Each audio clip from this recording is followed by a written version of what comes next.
السلام علیکم ورحمۃ اللہ وبرکاتہ. نحمده ونصلي على رسوله الكريم. اما بعد فاعوذ باللہ من الشیطان الرجیم. بسم اللہ الرحمن الرحیم. رب اشرح لي صدری ويسر لي امری واحلل عقدۃ من لسانی یفقهوا قولی. ان اللہ اشترى من المؤمنین انفسهم واموالهم بان لهم الجنہ یقاتلون فی سبیل اللہ فیقتلون ویقتلون وعدا علیہ حقا فی التوراة والانجیل والقرآن ومن اوفى بعہدہ من اللہ فاستبشروا ببیعکم الذی بایعتم بہ وذلک هو الفوز العظیم. التائبون العابدون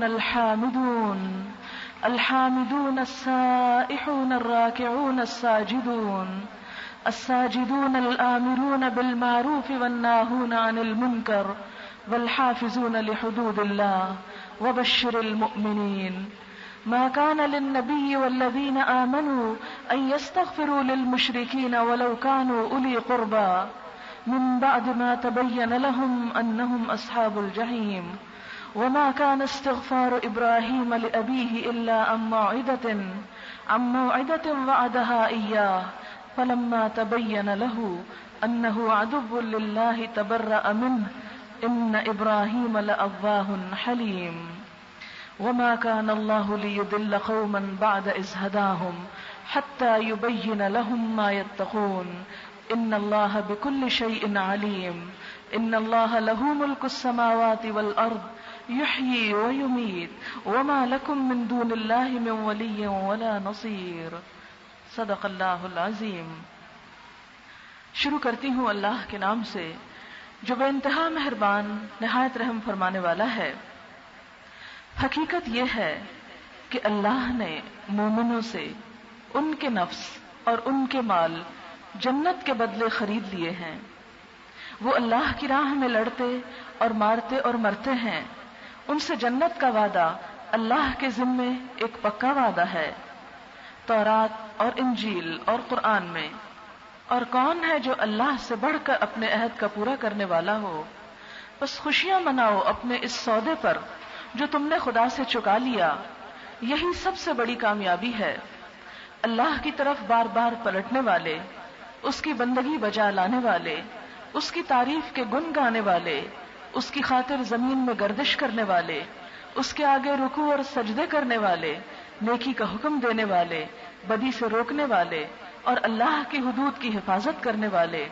اس شان کے ہوتے ہیں وہ مومن جو اللہ سے خرید و فروخت کا یہ معاملہ طے کرتے ہیں. اور اے نبی صلی اللہ علیہ وسلم ان مومنوں کو خوشخبری دے دو. اس وقت میں نے سورۃ التوبہ کی آیت نمبر 111 اور 112 آپ کے سامنے پڑھی ہے. اس کے ترجمے کے ساتھ ہی آپ کو ان آیات کا مفہوم یا معنی سمجھ میں آ گیا ہوگا کہ ہم جو اللہ کے ماننے والے ہیں ہمارا اصل مقام کیا ہے، ہم سے کس بات کا تقاضا ہے اور ہم کس کام میں مصروف ہیں، ہمیں کرنا کیا ہے اور ہم کر کیا رہے ہیں. اور ہم میں سے ہر ایک یہ چاہتا ہے کہ اس کا آخری ٹھکانہ اور ہمیشہ ہمیشہ کا گھر جنت ہو. لیکن یہاں پر اللہ تعالیٰ یہ بتا رہے ہیں کہ جنت تو ایک معاوضہ ہے، صلہ ہے، قیمت ہے کسی چیز کی، اور وہ ہے اس تجارت کی جو تم اللہ سے کرو. کس چیز کی تجارت؟ اپنی جانوں اور اپنے مالوں کی. آپ دیکھیے کہ جب بھی انسان کسی کے ساتھ لین دین کرتا ہے، تجارت کرتا ہے، اور اس سے ہم میں سے ہر ایک گزرتا ہے. سودا کرنا، خرید و فروخت کرنا، یہ میرا خیال ہے کہ ہم میں سے کوئی شخص ایسا نہیں کہ جو اس کو نہ جانتا ہو یا نہ سمجھتا ہو. مثلاً آپ ایک معمولی سی چیز لینے کے لیے بھی کہیں جاتے ہیں تو اس کا طریقہ کار کیا ہوتا ہے کہ آپ اسی وقت چیز لیتے ہیں جب اس کے بدلے میں کچھ دیتے ہیں. کبھی ایسا نہیں ہوا کہ آپ کسی دکان پر گئے ہوں، اپنی ضرورت کی یا اپنی پسند کی کوئی چیز آپ نے چنی ہو اور پھر آپ پیسے دیے بغیر لے آئے ہوں. چھوٹی سے چھوٹی چیز ہو یا بڑی سے بڑی چیز، خرید و فروخت میں، تجارت میں صرف لین نہیں ہوتا، دین بھی ہوتا ہے. اسی چیز کو ذہن میں رکھتے ہوئے آپ اللہ تعالی کے ساتھ لین دین کے اس معاملے کو سمجھیے. کبھی ایسا نہیں ہو سکتا کہ ہم صرف لینے والے ہوں اور بدلے میں کچھ نہ دیں اور پھر بھی ہمیں وہ سب کچھ مل جائے جو ہم چاہتے ہیں. ہم میں سے ہر ایک یہ چاہتا ہے کہ جنت میں اس کا گھر ہو، جنت میں گھر چاہتے ہیں، لیکن اس کے لیے ہم کیا دے رہے ہیں، ہم سب کو سوچنا چاہیے. اللہ تعالیٰ ہم سے 2 چیزیں مانگ رہے ہیں، جنت چاہیے، 2 چیزیں لے کر آؤ، ایک جان لاؤ اور ایک مال لاؤ. یہ 2 میرے راستے میں لگاؤ، میری مرضی کے مطابق استعمال کرو، میری پسند اور میرے بتائے ہوئے طریقے کے مطابق ان کو خرچ کرو تو تم کو جنت ملے گی. لیکن کتنی حیرت کی بات ہے کہ ہم جنت بھی چاہتے ہیں اور اس کے جواب میں جو ہمارے حصے پہ ذمہ داری ہے، جو ہمیں دینا چاہیے، وہ ہم دینے کو تیار ہی نہیں. یہ سودا پھر کس طرح طے پا سکتا ہے؟ یہ تو محال ہے کہ آپ قیمت ادا کرنا ہی نہیں چاہتے اور اپنی پسند کی چیز بھی لینا چاہتے ہیں. مثلا آپ دنیا میں ایک گھر چاہتے ہیں، آپ کے پاس گھر نہیں اور آپ گھر کی تلاش میں ہیں. آپ شہر کے مختلف آبادیوں میں جاتے ہیں، جو سب سے بہترین علاقہ ہے وہاں گھوم پھر کر دیکھتے ہیں، ایک گھر آپ کو پسند آ جاتا ہے اور بہت ہی دل کو لگتا ہے اور آپ مچل اٹھتے ہیں کہ مجھے یہی گھر چاہیے. لیکن اس کے لیے پھر کیا کرنا ہوگا؟ اس کی قیمت دینی ہوگی. کبھی آپ نے سنا دنیا میں کہ ایک شخص کو اپنی پسند کا گھر مل گیا قیمت کے بغیر؟ نہیں، اس کے لیے تو ہم ہر قیمت دینے کو تیار ہوتے ہیں. جو چیز ہمیں جتنی زیادہ پسند ہوتی ہے، جس چیز سے ہم جتنی زیادہ محبت کرتے ہیں، اس کے لیے اتنے ہی منہ مانگے دام دیتے ہیں. بعض چیزیں نارمل ضرورت کی ہوتی ہیں، آپ روٹین میں اس کی خریداری کرتے ہیں، لیکن کچھ خریداری شوقیہ ہوتی ہے جس میں آپ کا شوق انوالو ہوتا ہے. کچھ چیزوں سے آپ محبت کرتے ہیں اور ان کو ہر قیمت پہ لینا چاہتے ہیں. اس کے لیے پھر آپ یہ نہیں دیکھتے کہ وہ مہنگی ہے یا سستی ہے، اس کے لیے آپ یہ نہیں دیکھتے میں افورڈ کر سکتا ہوں یا نہیں. آپ یہ دیکھتے ہیں کہ مجھے بس یہ چیز چاہیے، اس کے لیے میں کچھ بھی کر لوں، اور پھر آپ اپنی سی کوشش شروع کر دیتے ہیں. اگر دنیا میں ایک گھر قیمت ادا کیے بغیر نہیں ملتا، بڑا گھر تو کیا ایک جھونپڑی بھی نہیں ملتی، ایک معمولی سا 1 یا 2 کمرے کا مکان نہیں ملتا، جب تک کہ آپ زندگی بھر کی پونجی اس پر نہ لگائیں، زندگی بھر کا مال اس پر خرچ نہ کریں، تو کیا حیرت کی بات نہیں کہ ہم اتنی بڑی جنت کے خریدار بنے ہوئے ہیں، اتنی بڑی جنت کا شوق رکھتے ہیں اور اس کے لیے کچھ بھی دینے کو تیار نہیں. اور یہاں جان اور مال 2 چیزیں مانگی جا رہی ہیں. اللہ تعالیٰ فرما رہے ہیں کہ یہ دے دو. ان کو دینے کا مطلب کیا ہے پھر؟ کس طرح؟ کیا ہم جان کسی چیز میں رکھ کے لے جائیں کہ اللہ تعالیٰ یہ لے لیجئے آپ، یا اپنا مال اٹھا کے کہیں لے جائیں اور کہیں کہ یہ آپ لے لیجئے اور ہم کو جنت دے دیجئے؟ ایسا نہیں. ان 2 چیزوں کے لینے کا مطلب کیا ہے کہ اپنے آپ کو اللہ کے حوالے کرنا، اپنی اس زندگی کو اللہ کی مرضی کے مطابق گزارنا. اس میں پہلے نمبر پر انفسہم، نفس آتے ہیں، اپنی ذات آتی ہے، یور سیلف یا مائی سیلف. اس کو اللہ کے حوالے کرنا کس طرح؟ جیسے ابراہیم علیہ السلام کو اللہ تعالیٰ نے فرمایا تھا اذ قال له ربه اسلم قال اسلمت لرب العالمین. جب اس کے رب نے اسے کہا اپنا آپ میرے حوالے کر دے، تو کہا میں نے اپنا آپ حوالے کر دیا. ان کے لیے تھی جنت، جنہوں نے ایک لمحے بھر کے لیے بھی نہیں سوچا، کہا اسلمت لرب العالمین، میں نے دے دیا اپنا آپ. اور اپنا آپ دینے کا کیا مطلب ہے؟ مثلا اگر مجھے یہ کہنا ہو کہ میں نے اپنا آپ اپنے رب کو دے دیا، تو اس کا کیا معنی ہوگا؟ میرے میں کیا کچھ آتا ہے، میری ذات میں میری سوچ آتی ہے، میری خیالات آتے ہیں، میری گفتگو آتی ہے، میرا جسم آتا ہے، میری جسم سے متعلقہ تمام چیزیں آتی ہیں، صلاحیتیں، میرے جذبات، میری خواہشات، میری عقل، میری آنکھیں، میرے کان، میرا دل، میرا دماغ، سب کچھ آتا ہے. تو جب ایک شخص اپنے آپ کو جنت لینے کے لیے خود کو اللہ کے حوالے کرتا ہے تو اس کا مطلب کیا ہے کہ پھر یہ ساری چیزیں اس کی نہیں رہتی، پھر یہ اللہ کی ہو جاتی ہیں. یعنی مجھے پھر اپنی آنکھوں سے وہ کام نہیں لینا جو میرے رب کو پسند نہیں، مجھے اپنے کانوں سے وہ کام نہیں لینا جو رب کو پسند نہیں، کیونکہ یہ میرے نہیں، یہ تو اللہ کی امانت ہے میرے پاس. اور اصلاً بھی اگر دیکھا جائے تو یہ سب کچھ ہمیں کہاں سے مل گیا، کس نے دیا؟ کیا ہمارا یہ سب کچھ، ہمارے کان، آنکھ، ناک، دل، دماغ، یہ ہمارے ماں باپ نے ہم کو دیا؟ کبھی سوچا ہم نے یہ ہاتھ جن سے ہم کام کرتے ہیں یہ میں نے خود تو نہیں بنائے، یہ پھر کہاں سے آ گئے میرے پاس؟ کیا ماں باپ نے بنائے؟ نہیں، اس لیے کہ بہت سے جوڑے ایسے ہوتے ہیں جو بچے چاہتے ہیں لیکن وہ بچے لا نہیں سکتے اپنی قوت سے. اللہ ہی دیتا ہے تو اولاد آتی ہے، تو بنانے والا تو خالق اللہ ہی ہے، ہم سب جانتے ہیں. تو جب دینے والا وہ ہے اور پھر وہ اتنا رحمان اور رحیم ہے کہ دینے کے بعد، یعنی اصل ملکیت بھی اس کی ہے، پھر اس کے بعد کہتا ہے کہ اب یہ تمہارے، اب پھر سودا کر لو مجھ سے. ایک دفعہ تم کو دے دیے، اب تم اپنی خوشی سے مجھ کو دو، اپنی مرضی کے ساتھ اپنا آپ میرے حوالے کرو. اور وہ کس طرح کہ اپنے ہاتھوں سے وہ کام نہ کرو جو اس کو پسند نہیں، اپنے دل میں وہ خیالات مت رکھو جو اس کو پسند نہیں.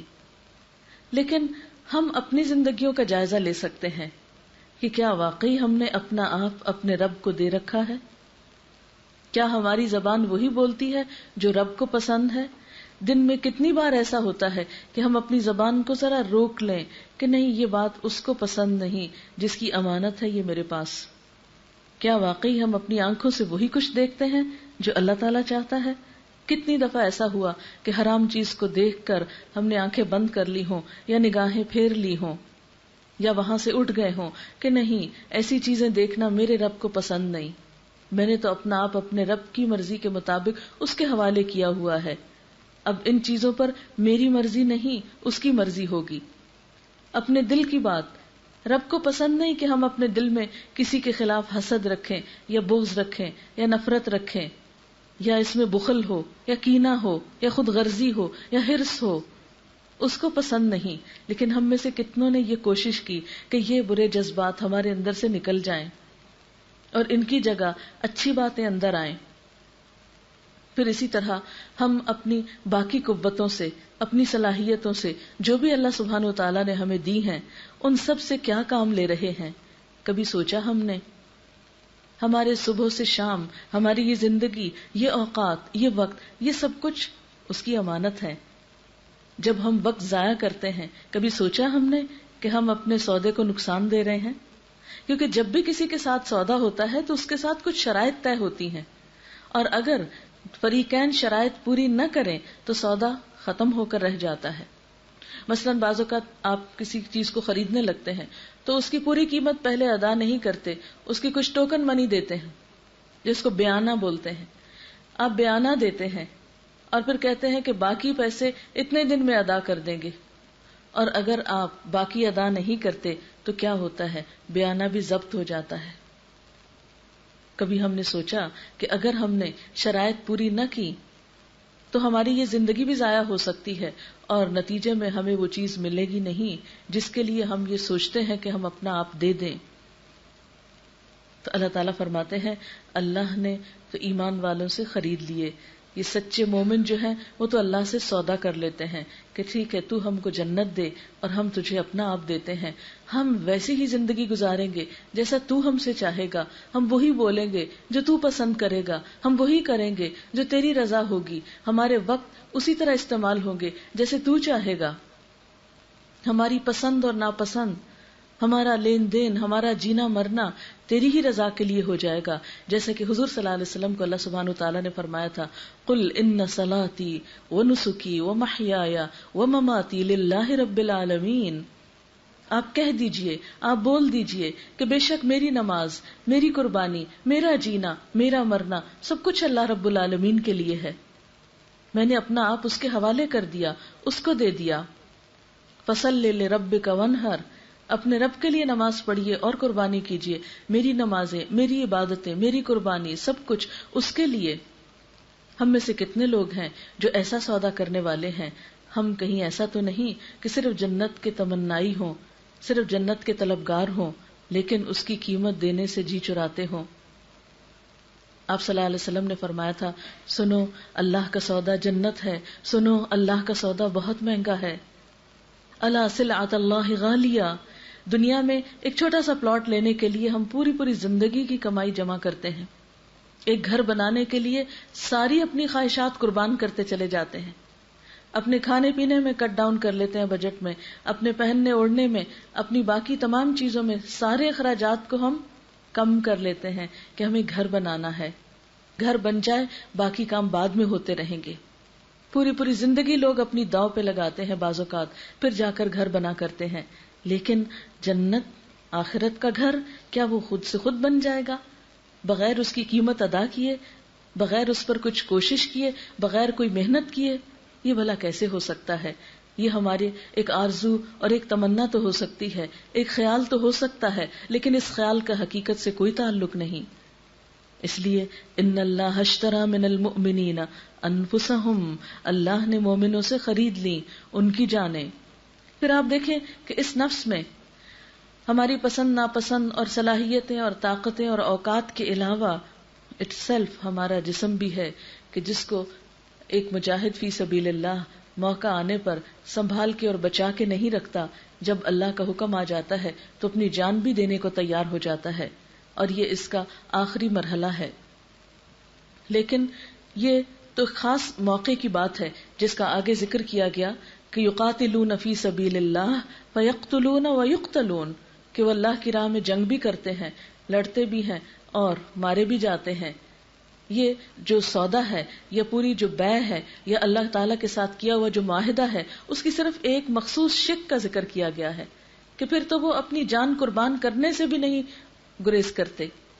لیکن سارے مومن اور مومنوں کی ساری زندگی کی ہر حالت میں تو یہ نہیں ہوتا.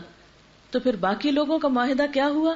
باقی لوگوں کا معاہدہ پھر اطاعت والا معاہدہ ہے کہ اللہ تعالیٰ میں آپ کی مرضی کے مطابق یہ زندگی بسر کروں گی، آپ کو راضی کروں گی، تاکہ کل جب میں آپ سے ملوں تو آپ مجھ کو راضی کر دیں. اور یہ سودا صرف جانوں کے ساتھ ہی نہیں بلکہ اس کے ساتھ ایک اور بہت بڑی چیز مال کا ذکر کیا گیا. وَأَمْوَالَهُمْ، کہ اللہ کے بندے جو اللہ سے یہ تجارت کرتے ہیں پھر وہ اپنے مال کو بھی اپنی مرضی کے مطابق نہیں، اللہ کی مرضی کے مطابق استعمال کرتے ہیں، اللہ کی مرضی کے مطابق خرچ کرتے ہیں. اب دیکھیے کہ دنیا کے جتنے اور ریلیجنز ہیں اس میں مال کے کمانے اور خرچ کرنے پر کوئی واضح تعلیمات نہیں ملتی، جس کا جتنا جی چاہے کمائے اور جہاں جی چاہے خرچ کرے. لیکن اسلام نے اس معاملے میں واضح تعلیمات دی ہیں اور حرام اور حلال کا فرق بہت اچھی طرح واضح کر دیا کہ کون سا مال حاصل کرنا تمہارے لیے جائز ہے اور کون سے طریقے ناجائز ہیں. چوری، غصب، ڈاکہ، سود، ربا اور شراب اور حرام کے باقی کاموں کی جتنی آمدنی کے ذرائع ہیں ان سب کو حرام کیا. یہ کیسے ہو سکتا ہے کہ قرآن پاک میں تو اللہ تعالیٰ فرمائے کہ جو سود لینے والے ہیں میرا ان کے خلاف اعلان جنگ ہے، اور پھر اپنی ہی بات کو پلٹا دے اور قیامت کے دن ہم سود لیتے لیتے جنت میں داخل ہو جائیں؟ یہ کیسے ہو سکتا ہے؟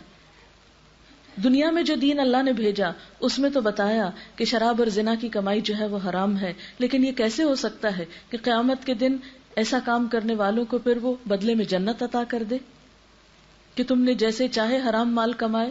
چوری، ڈاکہ، ملاوٹ، یعنی بہت سے لوگ شاید بظاہر چوری نہ کرتے ہوں، بظاہر ڈاکہ نہ ڈالتے ہوں، لیکن ملاوٹ کے ذریعے، ذخیرہ اندوزی کے ذریعے اور دیگر ایسے غلط کاموں کے ذریعے جب مال کماتے ہیں تو وہ بھی اس میں شامل ہو جاتے ہیں.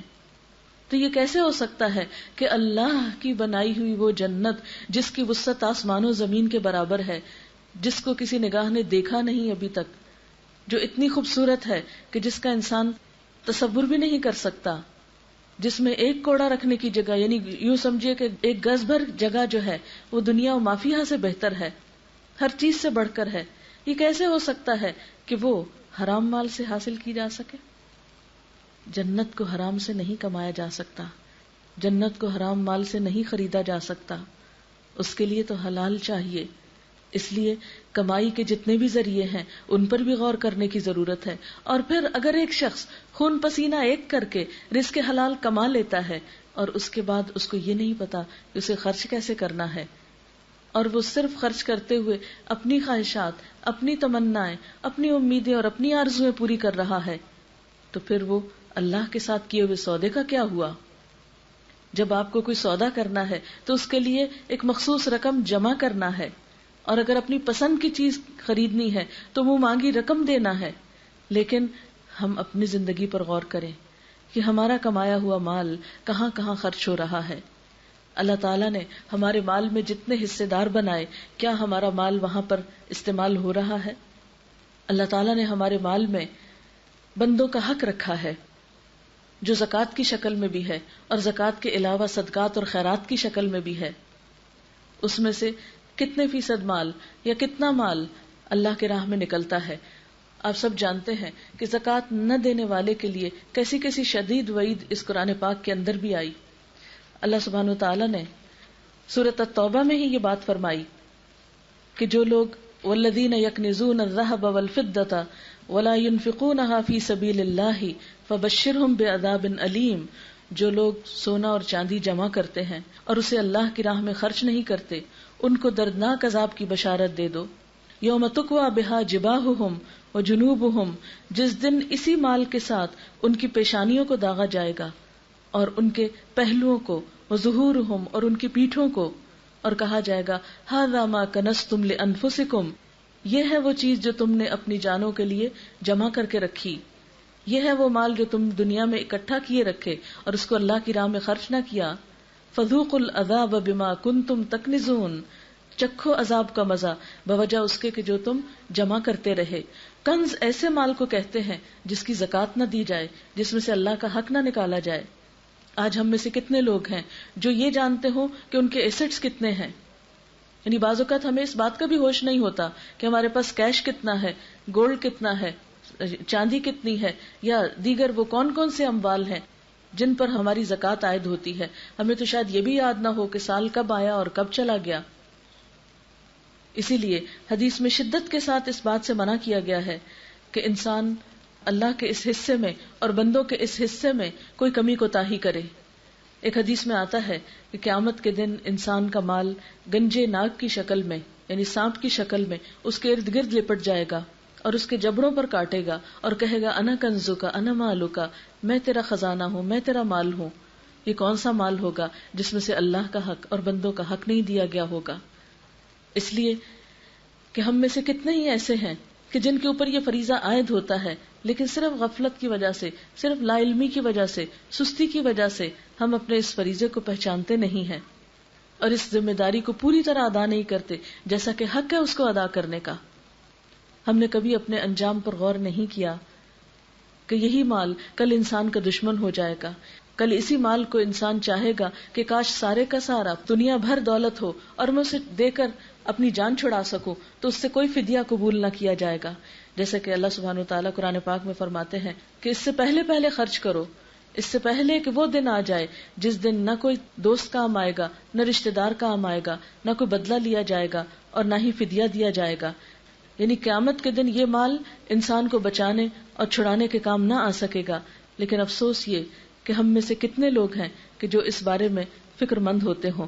اللہ سبحانہ وتعالیٰ فرماتے ہیں یا ایھا الذین آمنوا، اے لوگو جو ایمان لائے ہو، انفقوا مما رزقناکم، خرچ کرو اس مال میں سے جو ہم نے تم کو رزق دیا، من قبل ان یأتی یوم لا بیع فیہ، اس سے پہلے کہ وہ دن آ جائے جس میں کوئی تجارت نہ ہوگی، ولا خلۃ، نہ دوستی کام آئے گی، ولا شفاعۃ، اور نہ پھر سفارش کام آئے گی، والکافرون هم الظالمون، اور کافر یعنی اس حکم سے انکار کرنے والے وہی دراصل ظالم ہیں، یعنی وہ اپنے جانوں پر خود ظلم کرنے والے ہیں.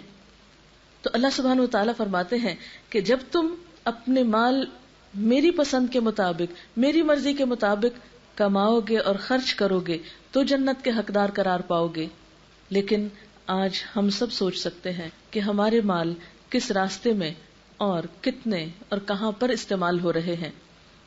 آپ دیکھیے کہ بسا اوقات ہم صدقہ خیرات بھی کرتے ہیں، لیکن وہ صدقہ کب ہوتا ہے؟ عموماً صدقہ اس وقت کیا جاتا ہے جب کوئی مصیبت آتی ہے، جب کوئی پریشانی آتی ہے، جب کوئی بیماری آتی ہے، جب یوں لگتا ہے کہ زیادہ مال ہاتھ سے نکل جائے گا تو تھوڑا دے کر بچانے کی کوشش کی جاتی ہے. حالانکہ آپ صلی اللہ علیہ وسلم کی تعلیمات کے مطابق خسارے میں ہیں وہ لوگ جن کے پاس مال ہو پھر وہ اسے اپنے آگے اور پیچھے، دائیں اور بائیں اللہ کی راہ میں خرچ نہ کریں. آج آپ دیکھیے کہ ہمارا جو مال ہے وہ اگر خرچ ہوتا بھی ہے تو ہماری پرائرٹی کیا ہے؟ آپ کسی سے بھی یہ سوال کیجئے، کسی سے بھی یہ پوچھئے کہ اگر آپ کے پاس مثلاً 1 کروڑ روپیہ آ جائے تو آپ کہاں خرچ کریں گے؟ اکثر آپ نے دیکھا ہوگا کہ لوگوں کی اچانک کوئی لاٹری نکل آتی ہے یا اچانک ان کے پاس کوئی بڑی اماؤنٹ آ جاتی ہے مال کی، تو ایسی صورت میں کتنے لوگ ہیں جو اس مال کے آنے کے بعد یہ سوچتے ہیں کہ ہم اس مال کو کسی انسانیت کی خدمت میں یا انسانیت کے فائدے میں استعمال کریں. اب آپ دیکھیں کہ قرآن پاک میں ایسے ہی لوگوں کے بارے میں ایک جگہ پر فرمایا گیا کہ ان میں سے بعض لوگ ایسے ہیں جو یہ کہتے ہیں کہ اگر اللہ نے ہمیں اپنے فضل سے عطا کیا تو ہم ضرور صدقہ کریں گے اور ضرور اس کی راہ میں خرچ کریں گے، لیکن کیا ہوا کہ جب اللہ نے اپنے فضل سے ان کو غنی کر دیا تو وہ انکار کر بیٹھے. وہ بھول گئے کہ انہوں نے اللہ سے کوئی وعدہ بھی کیا تھا. لیکن ہم سوچیں عموماً کیا ہوتا ہے کہ ہم جب کسی مشکل میں گرفتار ہوتے ہیں تو اس وقت ہم کوئی نظر نیاز مان لیتے ہیں یا کوئی وعدے کر لیتے ہیں، لیکن جو ہی مشکل ختم ہوتی ہے ہم وہ وعدے بھی بھول جاتے ہیں. تو اللہ سبحانہ وتعالیٰ فرماتے ہیں کہ اللہ نے خرید لی مومنوں سے ان کی جانیں اور ان کے مال، کیونکہ ان کے لیے جنت ہے. وہ اللہ کے راستے میں لڑتے ہیں پھر مارتے ہیں اور مارے جاتے ہیں. وعدن علیہ حقن، وعدہ ہے اس کے ذمہ سچا. کس کے ذمہ؟ اللہ کے ذمہ. کس کا؟ فی التوراۃ والانجیل والقرآن. تورات میں بھی یہ وعدہ اللہ نے کیا، انجیل میں بھی کیا اور قرآن میں بھی کیا. یعنی صرف اتنا کہہ دینا کیا کافی نہ تھا کہ جو لوگ اپنی جان اور مال میری پسند کے مطابق خرچ کریں گے، میری مرضی کے مطابق استعمال کریں گے، ان کے لیے جنت ہے. لیکن نہیں، صرف اتنا نہیں کیا گیا. یوں لگتا ہے ایک کے بعد ایک سٹیمپ لگائی جا رہی ہے کہ تم یقین کر لو اس بات پر. یعنی قرآن پاک کا کوئی مقام ایسا نہیں کہ جہاں کسی وعدے کی بات ہو اور اس پر اتنی تاکید ہو. یہ سچا وعدہ تورات میں بھی کیا گیا، انجیل میں بھی، قرآن میں بھی. اب دیکھیے کہ عام زبان میں آپ لوگ جب کوئی جو لوگ ریسرچ کا کام کرتے ہیں وہ جانتے ہیں کہ تحقیق کی دنیا میں یا علمی دنیا میں ریفرنس کی بہت ویلیو ہوتی ہے کہ آپ نے یہ بات کہاں سے پڑھی. اور عموماً بھی گفتگو میں ہم کیا کرتے ہیں، ہم جب کسی سے بات کر رہے ہوتے ہیں تو کہتے ہیں اچھا کہاں لکھا ہے. ایک عام محاورے کے طور پر ہم بولتے ہیں. اگر کوئی شخص ایک بات آ کے آپ کو بتاتا ہے یا کہتا ہے تو آپ فوراً اس سے پوچھتے ہیں کہاں لکھا ہے یہ. تو یہاں پر اسی ذہنیت کے ساتھ کہ جب یہ وعدہ اور یہ کانٹریکٹ ہے تو کہاں لکھا ہے یہ کانٹریکٹ، کہاں اس کی شکل کا ذکر کیا گیا ہے، کہاں یہ بات کی گئی ہے. تو اللہ سبحانہ وتعالیٰ فرماتے ہیں 3 کتابوں میں ذکر کیا گیا ہے. اس کی دلیل 3 کتابوں میں ملتی ہے اور تینوں آسمانی کتابیں ہیں، تینوں سچی کتابیں ہیں. تورات میں بھی یہ کہا گیا، انجیل میں بھی کہا گیا، قرآن میں بھی کہا گیا. اس سے ایک اور بات پتہ چلتی ہے کہ یہ تعلیمات صرف ہمارے لیے ہی نہیں، جب سے دنیا بنی ہے، جب سے پیغمبر آ رہے ہیں، جب سے کتابیں آ رہی ہیں، تمام انسانوں کے لیے یہی حکم ہے کہ اگر تم آخرت میں گھر چاہتے ہو تو یہاں تم کو خرچ کرنا ہوگا، یہاں اس کی قیمت ادا کر کے جانا ہوگا، یہاں اس کے لیے اپنا حصہ دے کر جانا ہوگا. یہ نہیں ہو سکتا کہ ہم پیسے بھی پاس رکھ لیں اور پھر خریداری بھی کر لیں. ایسا کبھی نہیں ہوا. اگر کچھ چاہیے تو اس کے لیے خرچ کرنا ہوگا، اور یہ 2 چیزیں جب تک خرچ نہ ہو اللہ کی راہ میں اس وقت تک بات نہ بنے گی. پھر اس کے بعد اللہ تعالیٰ مزید فرماتے ہیں کہ پورا شک نکل جائے. وَمَنْ أَوْفَى بِعَهْدِهِ مِنَ اللَّهِ، اللہ سے بڑھ کر اپنے وعدے کو وفا کرنے والا کون ہے، اللہ سے بڑھ کر وعدہ کون پورا کرے گا. فَاسْتَبْشِرُوا، پس خوشیاں مناؤ، بِبَيْعِكُمْ، اپنی اس تجارت پر، الَّذِي بَایَعْتُمْ بِهِ، وہ تجارت جو تم نے اللہ کے ساتھ کر لی. دنیا میں عام طور پر کیا ہوتا ہے کہ جب آپ کو کوئی اچھی پارٹی مل جاتی ہے بزنس میں تو اب کہتے ہیں کہ بہت اچھی پارٹی ہے، بہت اچھی ڈیل ہوئی ہے اور 100% منافع ہوگا، تو آپ ایک دم خوش ہو جاتے ہیں. آپ نے دیکھا ہوگا کہ بعض لوگوں کے صرف کانٹریکٹ ابھی سائن ہوتے ہیں کسی کام کے، تو وہ اس پر ہی خوش ہو جاتے ہیں کہ فلاں چیز کا مجھے آرڈر مل گیا ہے یا ٹھیکہ مل گیا ہے یا مجھے فلاں چیز کا کانٹریکٹ مل گیا ہے. جو لوگ کانٹریکٹرز ہوتے ہیں یا مختلف ایسے کام کرتے ہیں، وہ صرف سودے کے طے ہونے پر کتنے خوش ہو جاتے ہیں. اور حالانکہ دنیا میں جتنے بھی سودے ہوتے ہیں اس میں بہت احتمال ہوتا ہے اس بات کا کہ دوسری پارٹی کہیں وعدہ خلافی نہ کر جائے یا کہیں اپنے وعدے سے پھر نہ جائے یا کسی موقع پہ آ کے کانٹریکٹ توڑ نہ دے. لیکن یہاں پر فرمایا کہ نہیں، دوسری طرف کوئی وعدہ خلاف نہیں، کوئی کمزور ہستی نہیں، تمہارا یہ کانٹریکٹ اللہ سبحانہ و تعالیٰ سے ہے جو پوری کائنات کا مالک ہے، جس کے خزانوں میں کمی نہیں. بعض اوقات آپ کسی کے ساتھ کانٹریکٹ کرتے ہیں، کام کر کے دے دیتے ہیں، لیکن پیمنٹ ملتے ملتے سالوں گزر جاتے ہیں. کیوں؟ اس لیے کہ اس کا دیوالیہ ہو گیا دوسری پارٹی کا یا کچھ بھی ہو گیا، اور اس طرح آپ لاس میں ہوتے ہیں. لیکن یہاں تو جس ہستی کے ساتھ آپ معاملہ کر رہے ہیں اس کے ہاتھ میں تو ہر چیز کے خزانے ہیں. وَلِلَّهِ خَزَائِنُ السَّمَاوَاتِ وَالْأَرْضِ، اللہ کے لیے ہیں آسمانوں کے خزانے بھی اور زمین کی بھی ہر چیز اس کے ہاتھ میں ہے، اس کے اختیار میں ہے.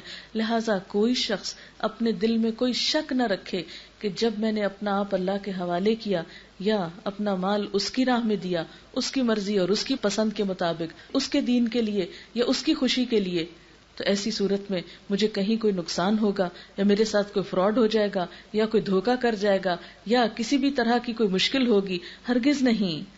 یہ تو سچا وعدہ ہے جو 3 کتابوں میں لکھا ہوا ہے اور اللہ ہے وعدہ کرنے والا تم سے. لہٰذا تم اپنے اس تجارت پر، اپنے اس کانٹریکٹ پر خوشیاں مناؤ، وہ جو تم نے اللہ سے کر لیا. وَذَلِكَ هُوَ الْفَوْزُ الْعَظِيمُ، اور یہی دراصل عظیم الشان کامیابی ہے. اس تجارت کے کرنے والے پھر اپنے اندر کیا کوالٹیز پیدا کرتے ہیں؟ التائبون، توبہ کرتے رہتے ہیں. کس بات پر؟ کہ یا اللہ، یہ جو ہم نے تیرے ساتھ وعدہ کر لیا، یہ جو معاہدہ کر لیا، یہ جو ہم نے ارادہ کر لیا تیری مرضی کے مطابق بننے کا، اس میں کہیں کوئی کمی یا کوتاہی نہ ہو جائے. اور کہیں کسی موقع پر بھی کوئی کمی بیشی ہوتی ہے فوراً گھبرا اٹھتے ہیں. جیسے آپ کسی کے ساتھ بھی ایک معاہدہ یا کانٹریکٹ کرتے ہیں تو اس موقع پر اگر آپ کی طرف سے کوئی بھی کوتاہی یا سستی ہو، مثلا آپ کے ساتھ کسی نے کانٹریکٹ کیا کہ یہ بلڈنگ آپ 6 مہینے کے اندر بنا دیں، اگر بنا دیں گے تو اتنے پیسے، اور اگر آپ اتنا ڈیلے کریں گے تو ہر ڈیلے پر اتنا آپ کو لاس ہوگا. تو جو ہی آپ کو خطرہ ہوتا ہے کہ نہیں میں کانٹریکٹ پورا نہیں کر پاؤں گی، تو کیا ہوگا؟ فوراً آپ تدبیر سوچیں گے، فوراً گھبرا اٹھیں گے، پریشان ہوں گے کہ کون سے ایسے طریقے اختیار کیے جائیں کہ جس سے ہم اپنے ٹارگٹ کو میٹ کر سکیں. یہاں پر آپ دیکھیں کہ ایک بندہ جب اللہ سے عہد کر لیتا ہے کہ ہاں مجھے آخرت کا گھر چاہیے، تو اس کے بعد جب اس راستے میں کوئی رکاوٹ نفس کی طرف سے یا معاشرے کی طرف سے یا کسی طرف سے بھی آتی ہے، تو ایسا شخص جس نے معاہدہ کیا ہو اللہ سے، وہ پریشان ہو جاتا ہے اور فوراً پلٹتا ہے، فوراً اپنے معاہدے کی تجدید کرتا ہے. یہ نہیں، کیونکہ ایسا نہیں ہو سکتا کہ ہم ایک دفعہ جذبات میں آ کے وعدہ کر لیں اور پھر وہ جذبات ہمیشہ قائم رہے اور ہم اس وعدے کو پوری طرح نبھا جائیں. ہمیں جب بھی پتہ چلتا ہے کہ ایک کام غلط ہے، ایک چیز اللہ کی نافرمانی کی ہے، تو ہم بچنے کی کوشش کرتے ہیں. لیکن کتنی ہی دفعہ آپ نے دیکھا ہوگا کہ ہم ارادے باندھتے ہیں اور توڑ دیتے ہیں، ہم کوششیں کرتے ہیں اور پھر ان میں ناکام ہو جاتے ہیں. تو یہ کمزوری ارادے کی ہر انسان کے اندر کسی نہ کسی سطح پر ضرور ہوتی ہے. ایسے میں ضرورت کس بات کی ہوتی ہے کہ ان ارادوں کی تجدید کی جائے، ان کا رینیول ہو، بار بار ان کی یاد دہانی ہو، اور جہاں کہیں کمی کوتاہی ہو پھر یہ سوچ کے کہ اب ایک دفعہ کمی ہو گئی، چھوڑو، اب تو پتہ نہیں وہ ڈیل ہماری باقی بھی ہے کہ نہیں. کیونکہ دنیا میں کوئی چیز اگر ہاتھ سے جائے تو انسان کو اس کا آلٹرنیٹ مل سکتا ہے، لیکن جنت جیسی چیز اگر ہاتھ سے نکل گئی اس کا کوئی آلٹرنیٹ نہیں، کوئی بھی اس کا نعم البدل نہیں. آپ دیکھیے کہ آپ اگر جنت نہیں تو دوسری طرف تو جہنم کی کھائی ہے، تیسری تو کوئی جگہ نہیں جہاں وہاں سر چھپانے کو جگہ ملے گی. اس لیے نقصان میں ہے وہ لوگ کہ جو یہ سودا نہ کریں، جو یہ ارادہ نہ باندھیں، جو اس کے لیے کوشش نہ کریں، محنت نہ کریں. اور اگر ارادہ باندھنے کے بعد، کیونکہ اللہ سبحانہ وتعالیٰ فرماتے ہیں من اراد الآخرۃ وسعی لہا سعیہا، جو لوگ آخرت کا ارادہ رکھتے ہیں پھر اس کے لیے کوشش کرتے ہیں جیسی کوشش کرنی چاہیے، تو ایسے ہی لوگ دراصل کامیاب ہونے والے ہیں. تو ان ارادوں میں کہیں کوئی کمی بیشی ہو جائے تو فوراً پلٹ آئیں. تائبون کا مطلب ہوتا ہے رجوع کرنے والے، لوٹ آنے والے. یعنی وہ جب بھی ان کے ضمیر پر، ان کے دل پر ہلکا سا بھی اثر آتا ہے، کیونکہ اللہ تعالیٰ نے ضمیر نام کی چیز ایسی اندر رکھی ہے کہ چھوٹی چھوٹی غلطیوں پر ہم کو متنبہ کرتی رہتی ہے. تو جو ہی ان کو احساس ہوتا ہے کہ ہم نے بات کچھ اچھی نہیں کی، ہماری زبان سے کوئی اچھی بات نہیں نکلی، ہمارے عمل اور رویے سے کوئی اچھا کام نہیں ہوا، تو فوراً استغفار کرنے لگتے ہیں، فوراً توبہ کرتے ہیں.